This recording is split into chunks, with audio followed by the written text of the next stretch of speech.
They said my history degree was a waste of time, a family disgrace. But the minute I unearthed something worth millions in our backyard, suddenly I wasn't so useless anymore. Hi, I'm Sutton. I spent most of my life being the quiet one, the overlooked one, the one they forgot to invite but always expected to clean up after the mess. Have you ever been dismissed just because your path didn't look like theirs? Because your quiet was mistaken for weakness? Tell me, what would you do if the very people who mocked your passion tried to steal the proof of your worth? Let's rewind to where the dirt first gave up its secrets. The thing about southern courtyards is that they don't care if you belong there. The lemon-scented linens, the glasses clinking just a touch too loud, the hydrangeas smug in their spring bloom, they all watched me walk in like I was the stain on Grandma's heirloom napkin. Of course they left the house to her, Lyra said without even bothering to lower her voice. She's got a degree in digging up dead things. Polite laughter followed. Light, practiced, and aimed like a dart. I didn't flinch. Not externally, anyway. Internally, I pressed my thumbnail into the skin of my thumb hard enough to leave a crescent. That hurt less. I walked across the flagstones with the weight of invisibility pressing into my back. It had been years since I was in Charleston, let alone this house. Home? No. Houses need warmth to earn that title. This place had structure, yes. But warmth had long evaporated the moment Mom's voice faded from its hallways. Miss Marin, Whitlow called, his silver-rimmed glasses perched on his nose like they were judging the crowd alongside him.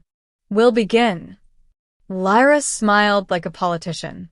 Dean, ever the furniture in human form, barely looked up from his glass.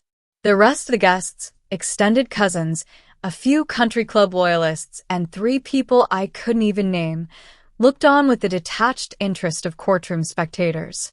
Whitlow unfolded the first document.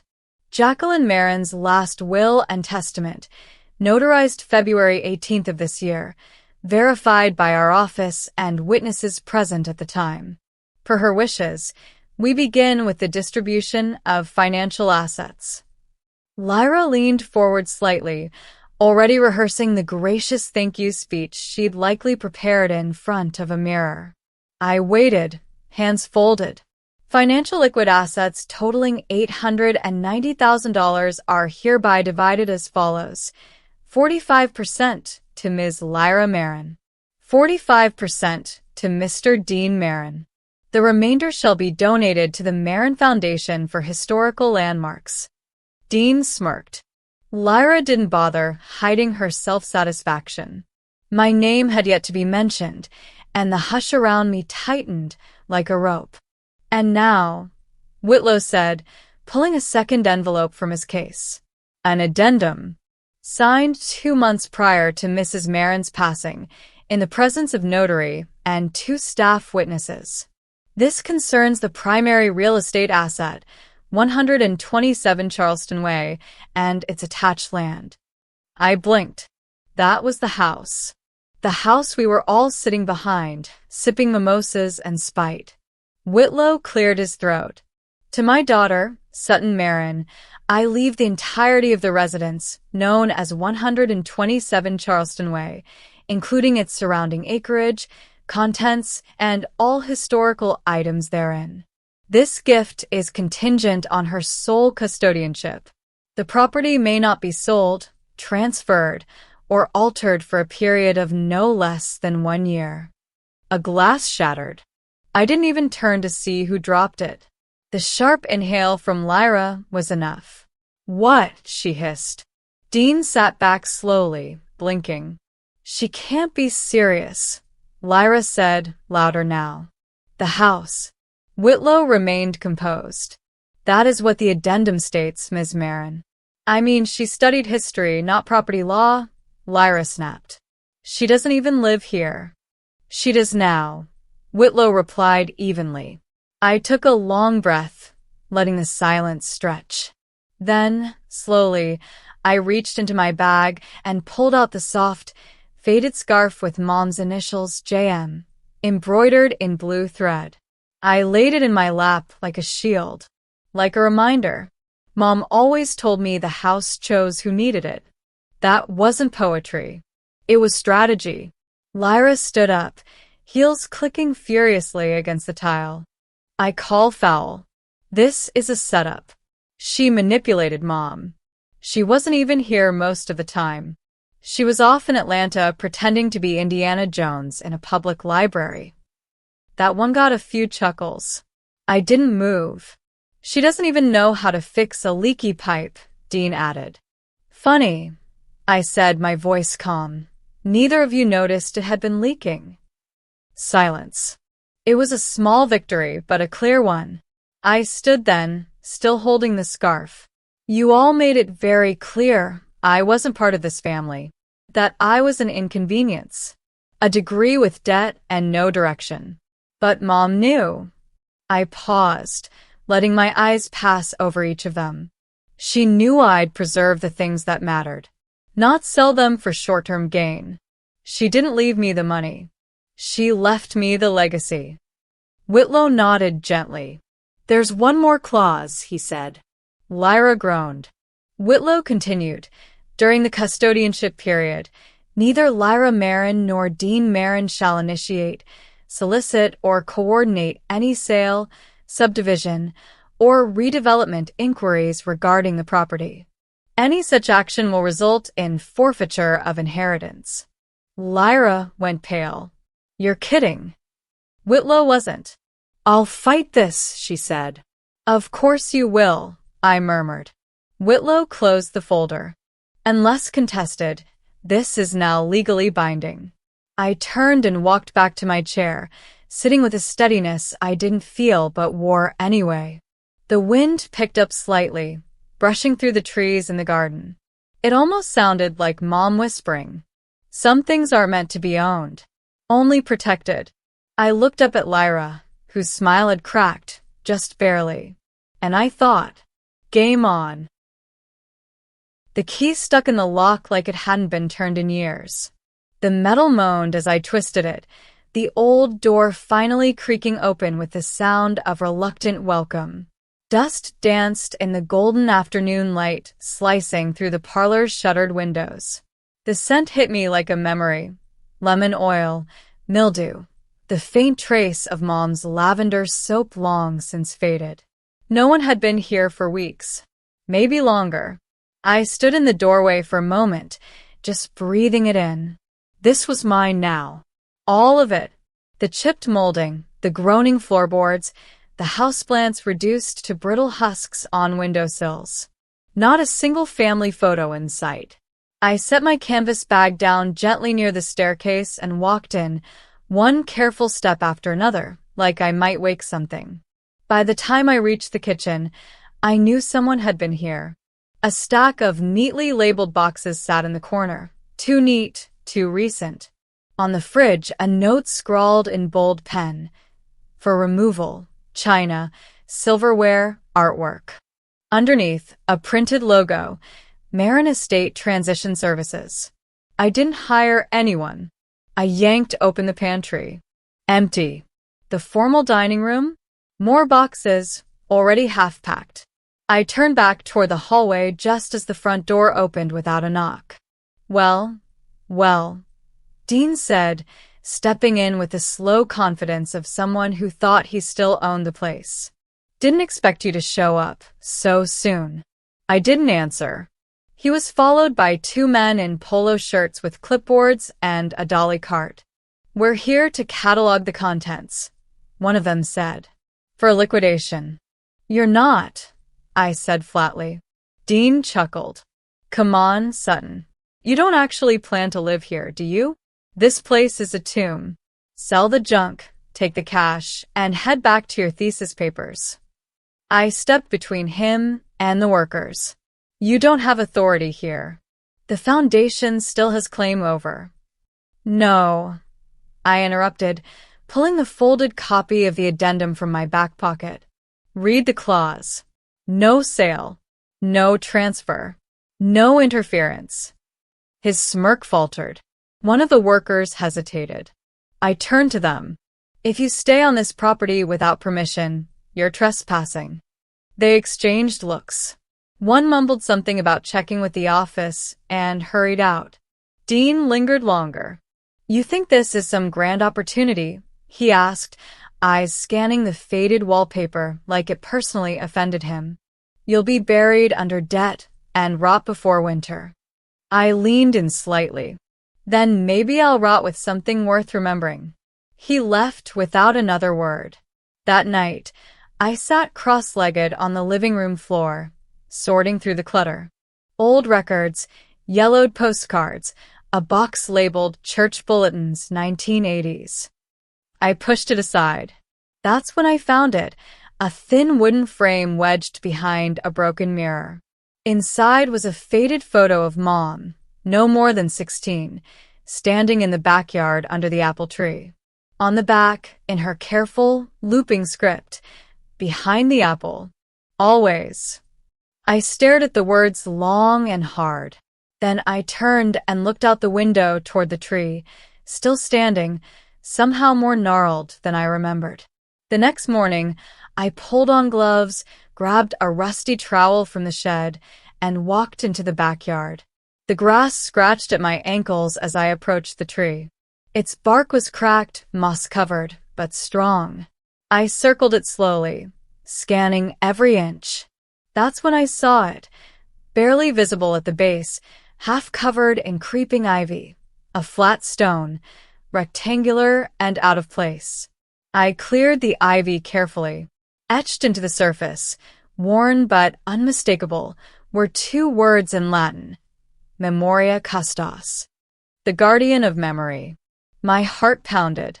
I dropped to my knees, fingers trembling as I brushed the dirt away. Something clicked in my head. Books, lectures, fragments from long-forgotten coursework. This wasn't just symbolic. The phrase had ties to Civil War preservation rituals, especially among Union sympathizers in the South. Hidden caches, buried records, history not lost, just waiting. I didn't dig that day. Not yet. That night, I checked the motion-activated camera I'd installed near the garden gate. One clip triggered around 3:47 a.m. A shadow moved near the tree, tall, broad-shouldered.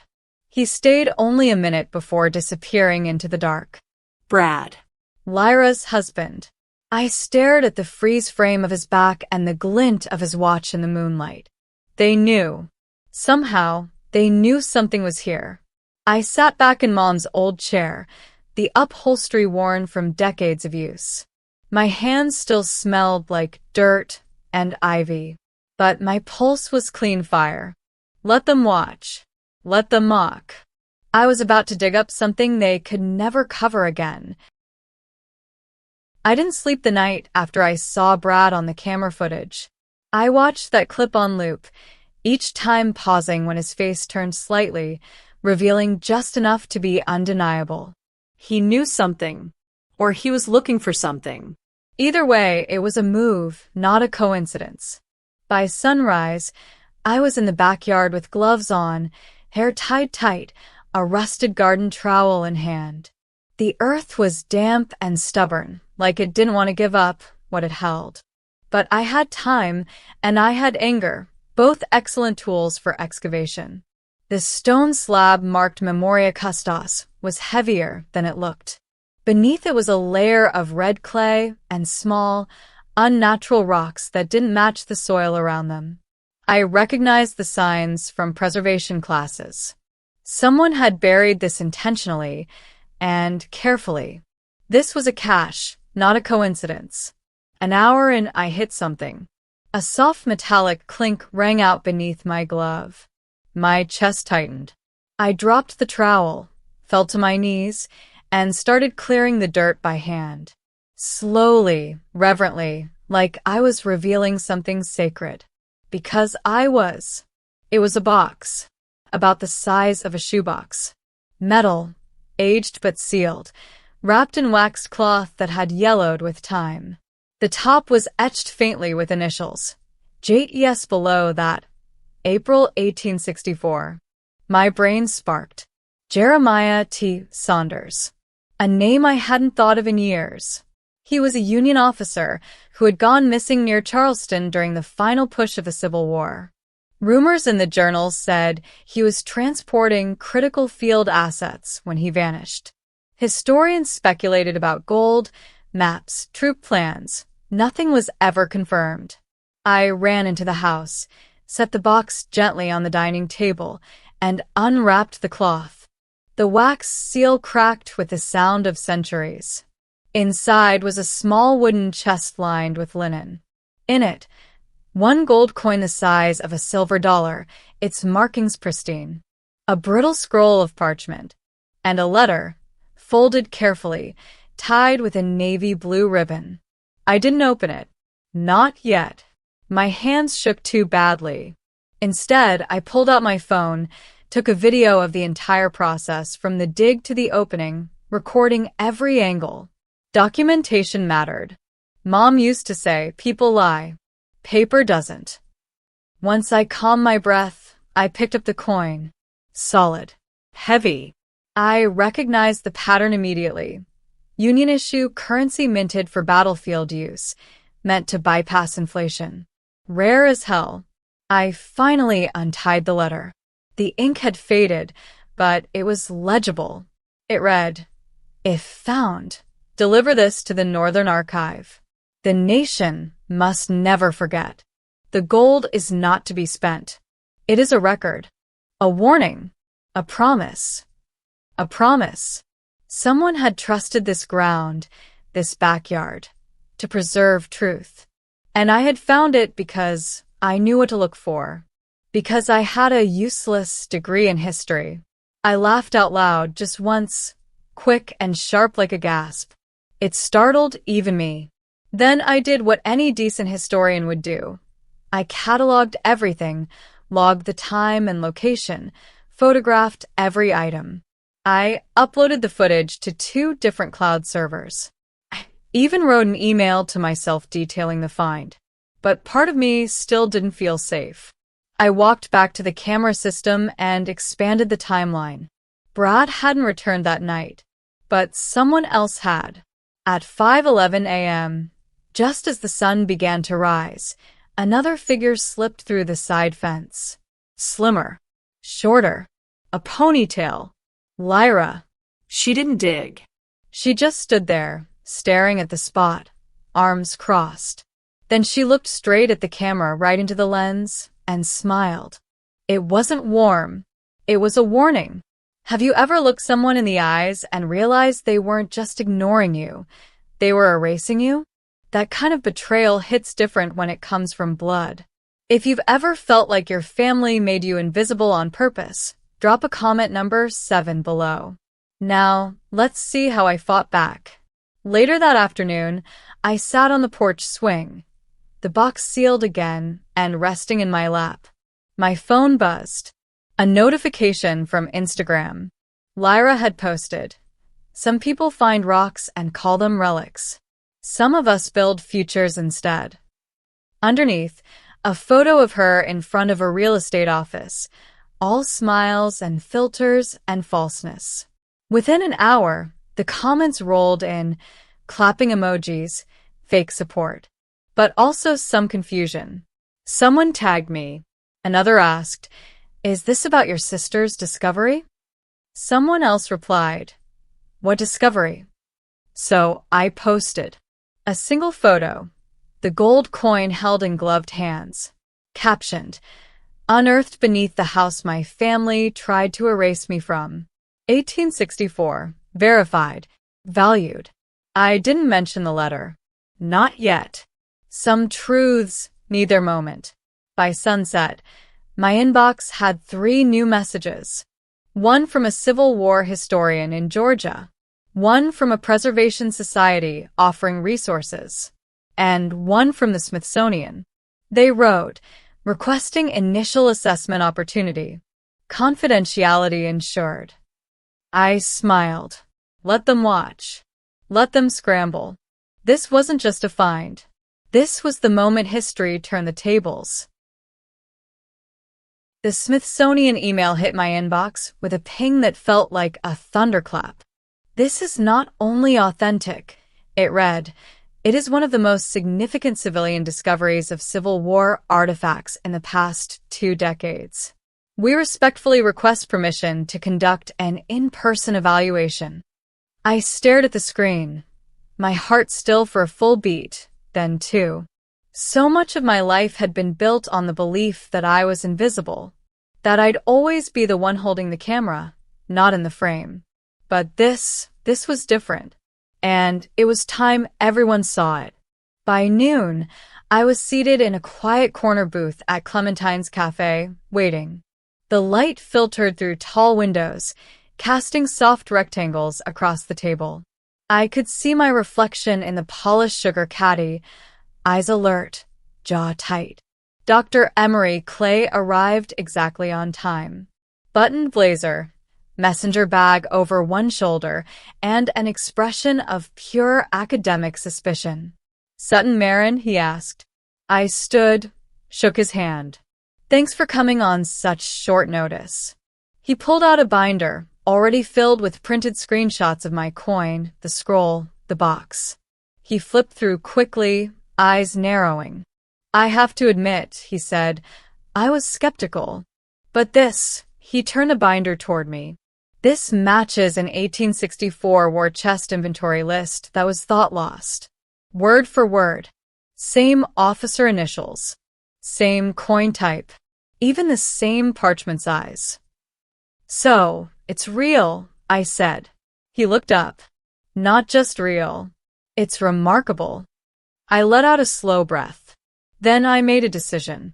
"I want to go public," I said. Controlled, but visible. Enough to beat any spin before it starts.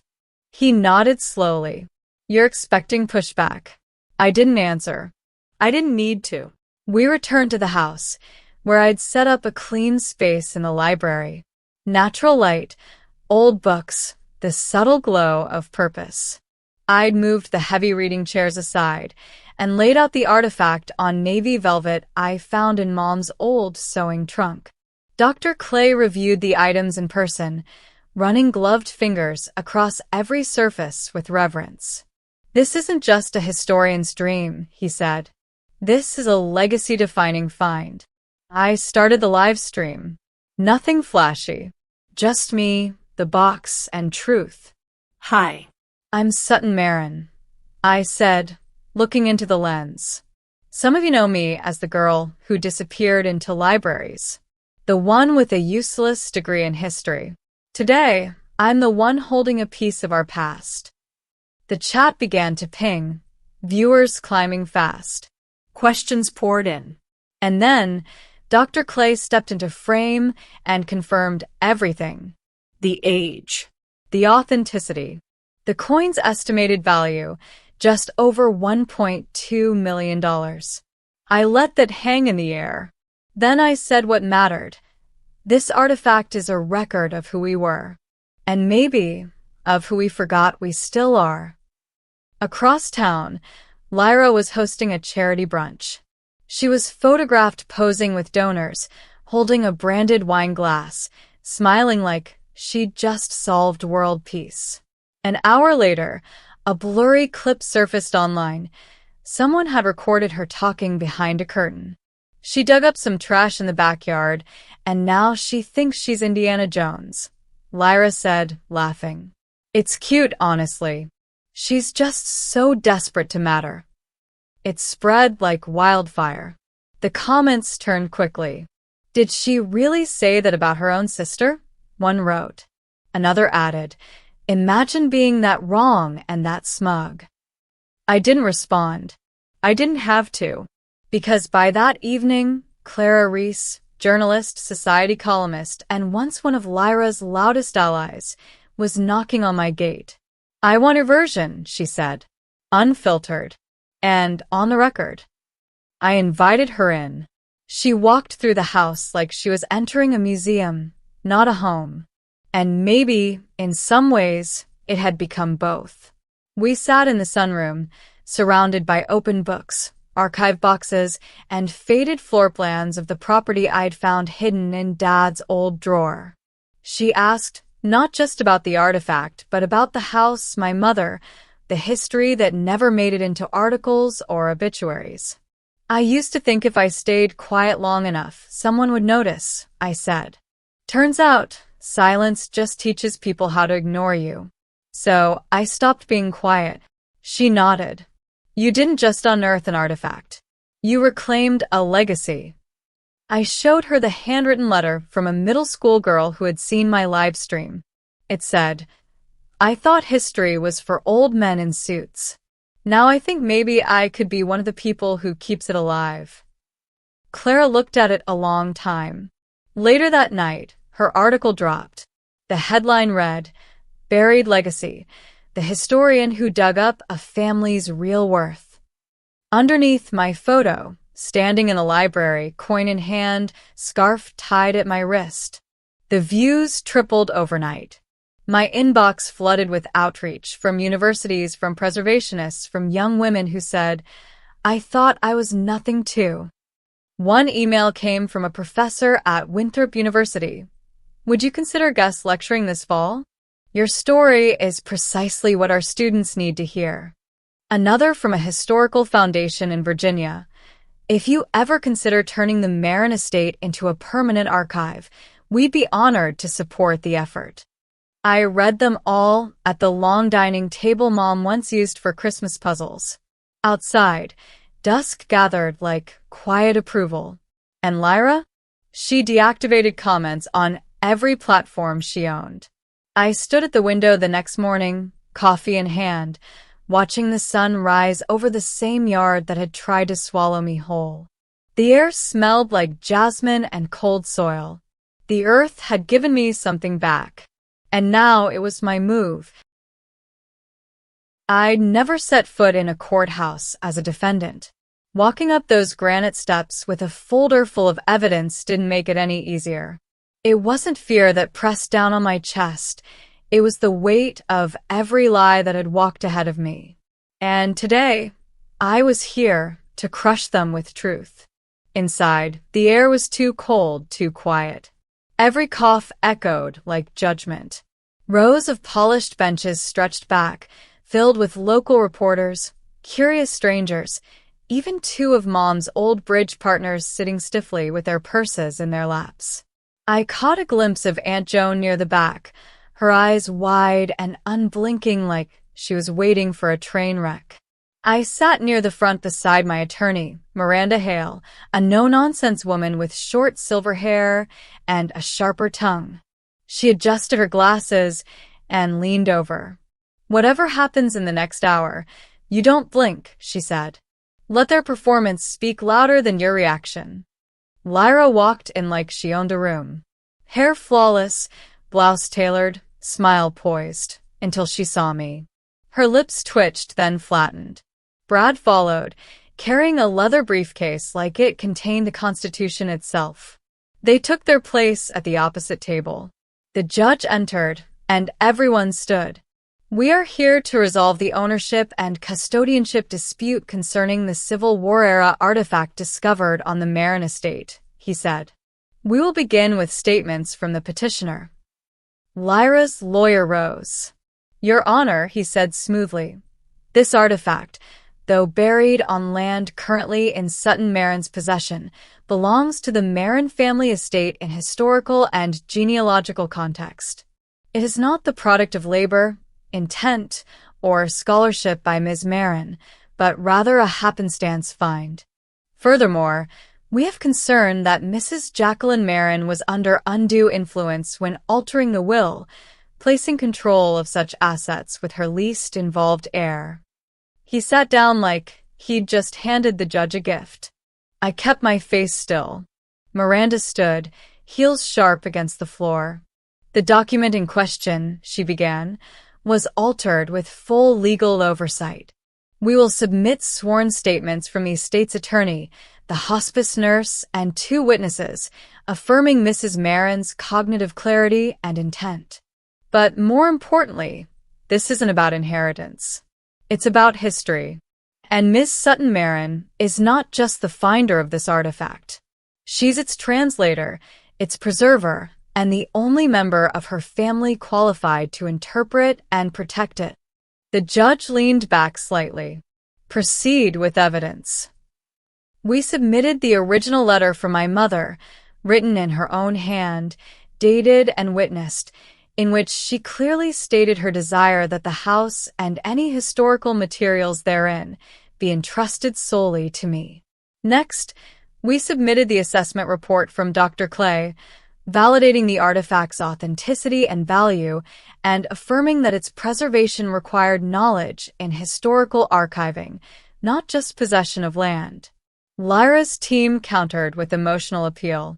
Photos of family dinners, fragments of emails about sharing responsibility, even one awkwardly cropped picture of Mom in a wheelchair that Lyra claimed was proof of deterioration.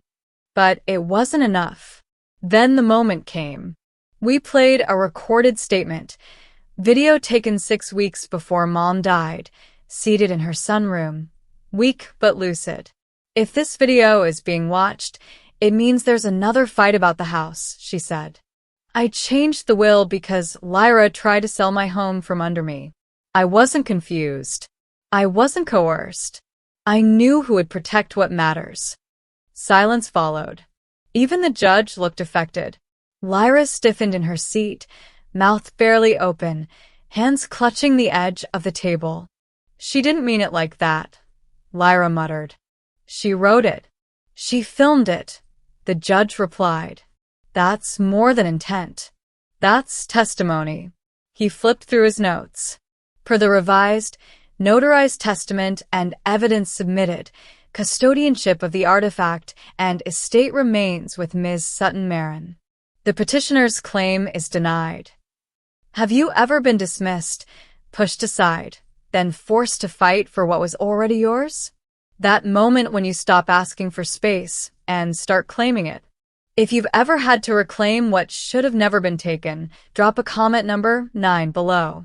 Now, let's see what happened after the verdict. My knees nearly buckled from the relief. Brad's face fell, and for once, Lyra didn't say a word, just gathered her papers, chin trembling as she stood. But it wasn't over. As we exited the courthouse, a reporter shoved a mic forward. Sutton, how do you respond to claims that this was a power grab, not preservation? I met her eyes. I didn't fight to win, I said. I fought to protect a history that everyone else was trying to bury. Miranda guided me through the crowd. But even through the noise, I caught the murmurs. She did it. She crushed them with facts. Did you see Lyra's face? A few hours later, the Charleston Gazette ran a special column. Historian Eyre turns the tables in courtroom showdown. Beneath it, a photo of me walking out of the courthouse, scarf fluttering at my wrist, chin lifted. That night, I sat by the library window with a mug of tea. The artifact still sat under its velvet cloth, but it felt lighter now, like the burden had been shared with the world. Then came the emails. One from the University of North Carolina. Would you consider speaking at our Fall Humanities Conference? Your case bridges public interest and academic relevance. Another from the Georgia History Alliance, offering funding if I were to establish a public learning center in the estate. And then one from a girl named Emily. She wrote, "They said I wouldn't get into my dream school because I wanted to major in history. I showed them your live stream. Now I know it's not about proving them wrong. It's about protecting what matters." I read it 3 times. An hour later, I replied, "History lives through people who refuse to be erased. Keep digging." The earth had spoken, and the court had listened. But something inside me whispered, it wasn't over yet. They say the loudest victories are the ones that need no applause. The morning of the opening, the house didn't feel like it used to. It didn't loom. It breathed. The creaking floorboards now sounded like rhythm, not warning. The chipped paint on the door frame wasn't neglect anymore. It was character. I stood on the front porch in a navy linen dress, hands steady on the old brass handle. Behind me, the living room had been transformed. Not into something modern, but into something honest. Shelves filled with wartime documents, framed letters preserved behind museum-grade glass, the artifact itself now displayed in a custom case beneath a single overhead light. A small placard read, "Donated by Sutton Marin. Discovered 2025. Protected in memory of Jacqueline Marin." Guests arrived slowly. Local historians. A few students from Winthrop. Even the mayor sent a rep with a bouquet and a handwritten note. They moved through the space quietly, voices low with awe. No one asked for selfies. No one made a scene. It was exactly what I wanted, a room where silence meant respect, not shame. Romy was the first to hug me. "You didn't just hold your ground," she said. "You made something stand." I smiled because I felt it too. Every window I'd uncovered, every letter I'd preserved, every layer of dust I'd removed, it wasn't about rebellion. It was restoration. Midday, a group of students wandered in, led by a teacher in a peacoat and messy bun. "This," the teacher said softly, "is what happens when someone refuses to let history get paved over." I caught a girl near the back whisper to her friend, "She looks like a regular person." "I am," I said gently. She jumped, then laughed. But regular people do exceptional things when you give them silence and time. Then Lyra showed up. She didn't enter immediately. She stood at the edge of the walkway, staring up at the house like it had been stolen from her in the night. She wore sunglasses, but I didn't need to see her eyes to know what they held. She stepped closer. Guests gave her space. No one spoke. "I just came to see what you did with it," she said. I nodded. "It's open to the public on Saturdays. But today's reserved." A beat passed. Her lips parted, maybe to apologize, maybe to wound. But no sound came. She looked toward the artifact room. "You named the fund after her?" I nodded again. "The Jacqueline Marin Fund for Historical Preservation.